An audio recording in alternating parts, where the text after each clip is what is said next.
Hey, this is Stacia, and today we are going to look at a training game that I played on chess.com. I actually played this game a while ago. Um, Sometimes I try to analyze games right after I lose them, and I just get disgusted in the middle. I mean, I am a human.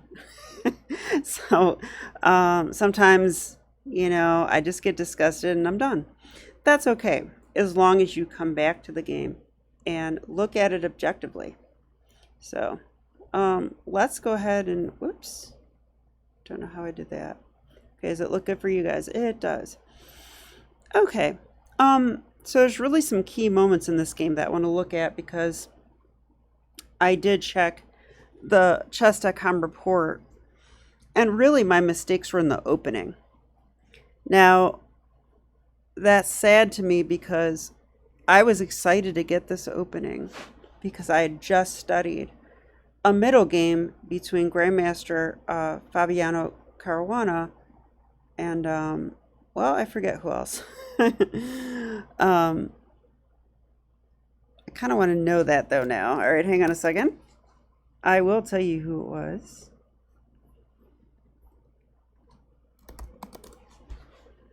Wait 1 second. Oh, it was Johnny Hector. Okay. And I have a video on that game. I don't know if I posted it yet. It's an hour-long analysis. So there you go. I don't know if you guys will want to watch that, but I enjoy it. Okay, so when my opponent played the Vienna Gambit, I was pretty excited. So let's have a look at this. My opponent was much stronger than me, rated 1891.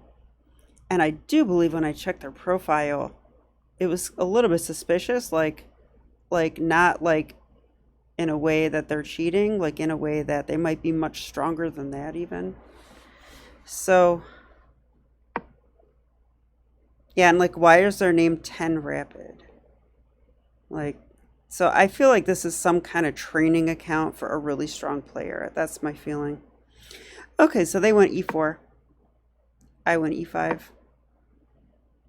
And they played knight to c3.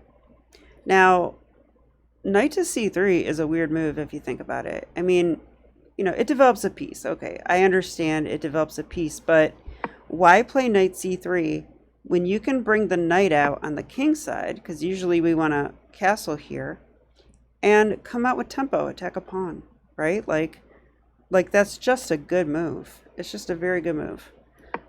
So to play knight c3 is a little bit weird. Doesn't attack anything. It doesn't help white castle. Maybe if they're going this way, but it takes longer. And it defends a pawn that's not attacked. So knight c3 is a little bit of a weird move. I just want to comment on that. Okay, but knight f6. And I'm playing the principled move. I'm saying, hey, I want to castle kingside. That's most likely where I'm going. Let's get started. Bring my knight to the f6 square. And now white plays f4. So f4, this is the Vienna Gambit now. It attacks my center pawn. Okay, it does do that. Now, a big mistake you can make is to accept this gambit. You really can't accept the gambit because e5. And the problem is, I don't see a good square for our knight, do you? I don't see any squares except for this one.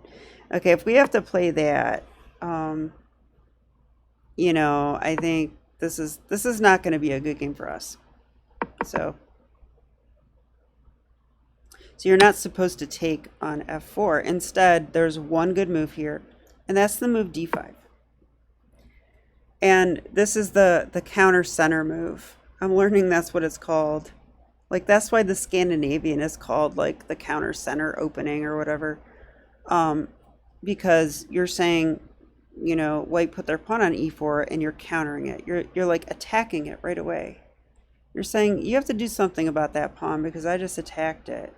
Like, you can defend it or you can take my pawn, but it's a counterattack. Okay. So, here white usually takes, and that's what my opponent did. And then we take on e4. So that's sort of our point, is that but when we play d5, we're attacking their center instead of taking on f4 or guarding our pawn. So when they take, we take. It's that simple. Can't take with the pawn because it loses the knight. Okay, so we take with the knight. Okay, and I've been studying the Vienna Gambit lately. I think it's a fascinating opening. I do. I think the positions are very rich. I think, I may employ it as a side weapon for myself as white, even though I just criticized that move knight c3. But, it's a weird move. If you want to throw your opponent out of theory or avoid certain lines, this does that. So it is something that as I get stronger, I want to have that in my repertoire. I really do. Okay, so here white has a number of moves. The main ones that I'm familiar with are knight to f3, queen f3, and d3. So all of those moves do something useful. d3 attacks the knight right away. It says, hey, get out of here. and if we take here, white's intention then is to take that d3 pawn and place it on d4 and have a very strong pawn chain with this very annoying e5 pawn. I hate playing with that e5 pawn there, just saying. So queen f3 is sort of the same. It attacks the knight right away, puts the queen on an aggressive square. When white castles, the rook will come to the f-file and there will be pressure down the f-file.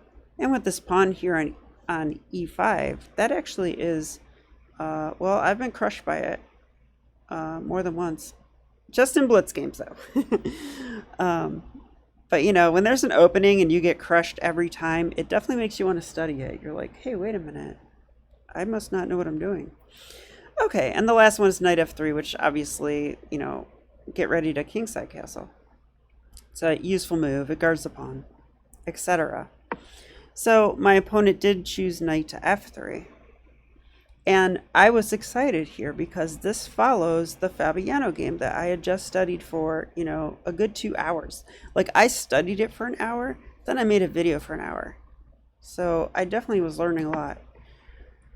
And this is the move that Fabiano played. Knight to c6. And, well, why does he play that move? It's a good question.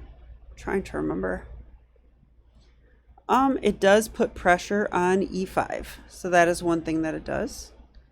Another thing that it does is it might make d4 harder to accomplish later. Not sure. And anything else? Now it does allow a pin. We're inviting this pin. But and I guess white normally does that, by the way. So, okay.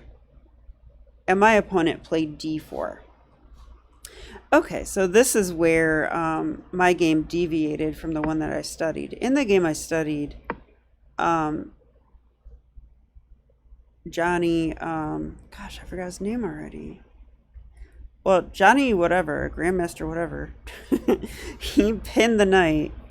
And I was like, wow, what is Fabiano doing here? And Fabiano played bishop to b4, which is a fascinating move because I didn't understand it. I was like, well, what? Why? But this move stops the move d3 because now if d3, well, that would be tragic, right? Because then that's a fork. So the d pawn is actually doing a job on d2 after this move. So I thought this was a really interesting move by Fabiano. I'm sure it's just theory. But, yeah, and then in that game, I think, how did it continue? I'm actually not totally sure. I think maybe he castled and then Fabiano pinned this way as well. Pretty sure that's what happened. And then I think a3 happens. And the bishop eventually drops back. And I also think he takes here. Maybe he takes here immediately. But anyway,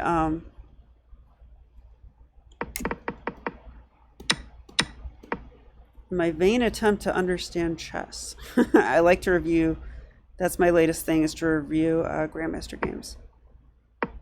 And it's actually fun because I know the players from watching them. Okay, so d5 takes, knight to f3, knight c6, and now d4. Okay, so I want to talk about this move. Now, my understanding is that d4 is risky because now my knight could be here forever. The difference between this d4 move and one that might happen later, like in the Fabiano game, I do believe that before moving their d2 pawn, white retreated the knight away to e2 so that they could play, you know, d3. And then the knight's not attacking our knight anymore when they do that. So I was going to say that d4 leaves my knight here forever, but my knight can be, you know, attacked again, and white could try to win a pawn. So that is possible. Okay, so here I played bishop e7. And, you know, this is... Why did I play that move? I'll tell you why I did. Now, the correct move, and it's much better for black, is this move, bishop to b4. The very move that I studied. I mean, this is a slightly different position, but the idea is the same. We have a knight on e4 attacking this knight. So attack the pinned knight. Attack the pinned knight. I tell all my students that all the time. Attack pinned pieces. And that is what I should have done here. I think the reason I didn't play it is I saw bishop d2 and I was like, well, you know, bishop d2, and why did I put my bishop here? And not only that, but doesn't white have a threat now? And I saw this variation. Oops. I saw, let's say I just castle. I saw knight takes, bishop takes, knight takes, and I lose material. You know, I can't capture the knight if it's not there.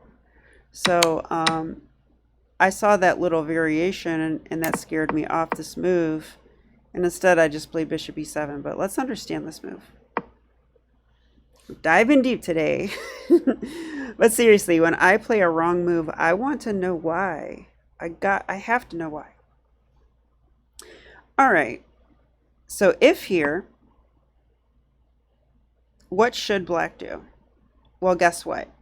Black should play the very move that Fabiano Caruana played in his game, because Fabiano did this exact thing. He pinned this knight. Oops, I'm trying to draw arrows. It's not really a pin. It wasn't really a pin in that game either, because there's a d2 pawn, but still. The bishop came here attacking the knight. That's the point. And then the other bishop came here, pinning this knight. Now, why is that important? The reason this is important is that variation I saw before does not work. Doesn't work. All right, let's say that they try this. Well, that's well and good, but now d takes e4. This knight is pinned. You can take here if you want, you know. That's totally fine. It was protected. Okay, and there's no queen check. And even if there was, I would play knight c6. Wait, does that work though? Here? Yeah, and then I could take it. So that doesn't even work. So, you know, lack of understanding on my part. So that is why we are looking at this. I want to understand these types of tactics and moves. And clearly it has to do with the tension between these two knights. And when we pin this knight, the idea is to make it harder to take on e4. Can't take on e4 because of this. That knight's pinned. So yeah, I mean, I'm mad about this. You can probably tell. But the reason I'm mad is that the computer says this position is minus 1.75. And that white should go bishop e2. That unpins the knight. And then we take on f3. And if they take this way, now we take here, queen takes, and then, wait for it, queen h4 check. Yeah, and I had my eye on this move. I would have found this move in this position, but it looks kind of hard to deal with Okay, if g3,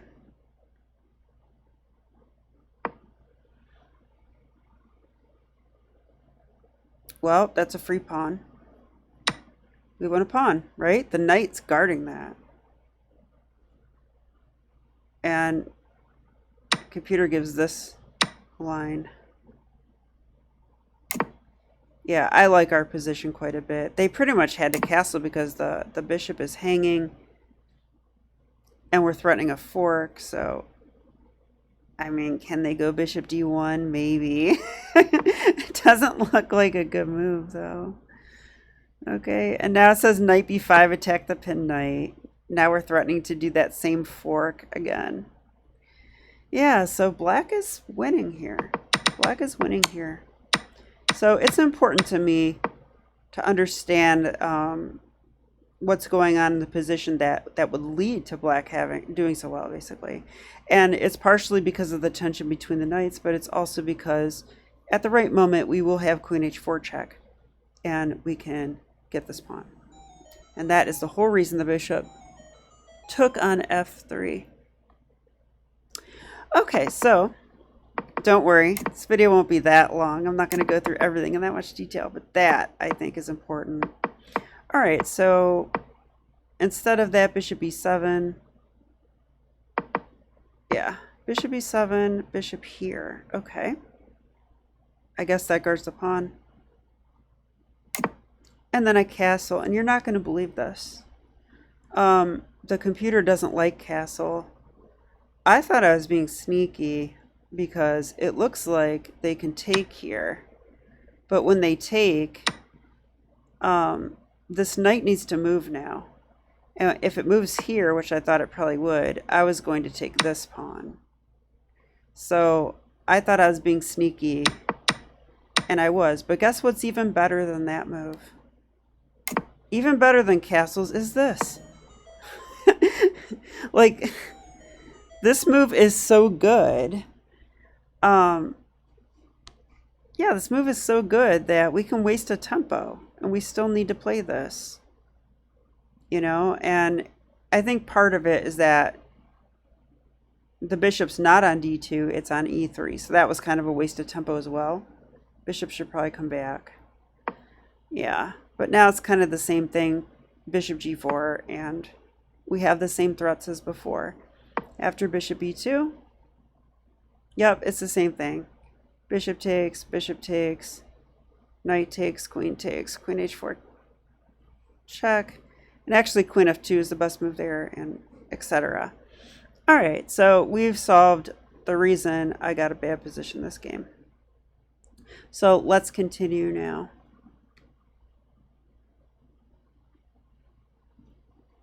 If I can remember how to continue. There we go. So I castled, they played here. And now I played bishop g4. Pinning the knight, but it's not the same. Yeah, it's not the same at all, because, you know, white attacked this twice. So we're not going to have this capture attacking the pinned knight. We're just going to lose a pawn. And I have to admit that I hallucinated here. I remember this in the game. I was like, I saw this and I was like, oh, well, they will take and I'll take. And they will take and I'll play knight takes e5. And they can't take back because of the pin. Yeah, guess what? There's no pin.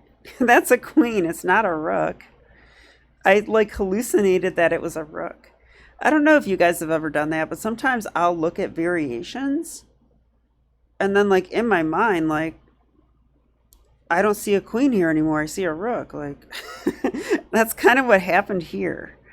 So I need to be careful when I calculate to come back to reality and look at what's actually there right now. So, yeah, interesting, right? But it doesn't happen that much, but still. So I blundered a pawn, and yeah, this is just sad now. I'm much worse. Check here. And after they attack my knight, I actually have a chance here to come back a little bit. If you want to pause your video and see if you can find the move, go ahead and do so now.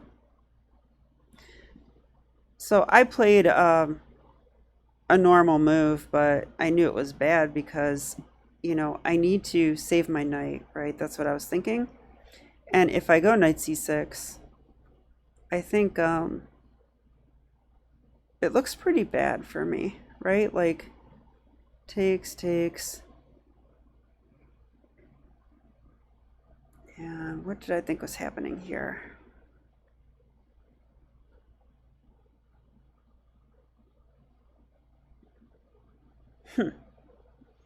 Well, I don't remember exactly what I was worried about, but it probably was just doubling the pawns. I'm down a pawn, and then my structure is going to get wrecked. So, not so good. But we do have this move, f5, which is very interesting. Yeah, and, well, I mean, if they want to take the knight, we can take the bishop. And now that knight is attacked, it must move. Knight to d2. All right, and then let's see. I guess we're better after queen to e8, which I don't really understand. Queen to e8.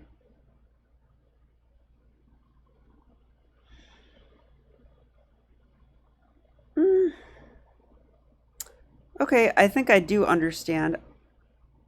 I think queen e8 is a sneaky attempt to come to this square and threaten checkmate. And it's also very nice that our rook on f8 is stopping white from castling. And if they can't castle this way, then it's going to be rough for that white king, and that must be why black is better here. So let's just have a look. Like queen e8, I would, you know, taking the pawn seems right, but computer wants queen to c6. Never mind. I guess the computer wanted the skewer. So I think they should protect. Queen d3, protect that.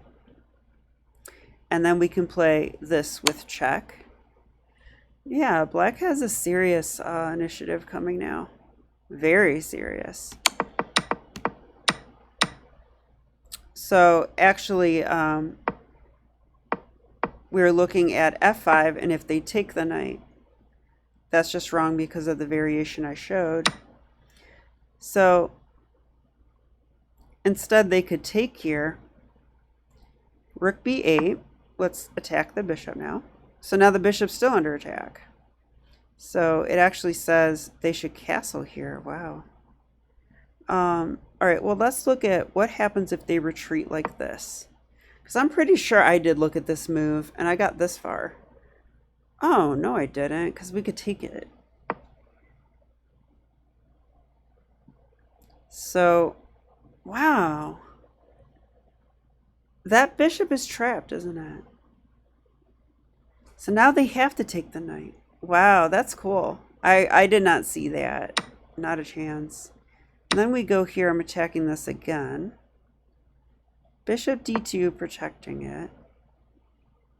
Okay, and this was the best way forward. Instead of that, I went here. Oh, I remember what it was. It wasn't bishop takes. It's queen takes b7. That's why I didn't like. Queen takes b7 because it undermines the knight. And the knight's attacked twice then. And like, that means that my rook's attacked twice. Like, yeah, I have no hope here. I sacked the knight trying to create confusion. But I thought, I thought they should take it. Oh, and they took here. Probably the best move, yeah. Both moves are very strong. Yeah, because, I mean, I'm down so much material. And if I take, and they take, and I take, it's still their turn, and they can simply take at that point. So, I guess I'd have to throw this in maybe. But then, you know, after pawn takes, this bishop is attacked. So that doesn't really work either. So I was lost here. So interesting game. I played very poorly this game, according to the report. It says I played 18%. Okay. So, you know, that means there was something I didn't understand, and it was in the opening. So I am gaining understanding as a result, though. So that was that game. I lost some rating points, but not that many. So I'll be back with another training game soon. Thank you. Bye.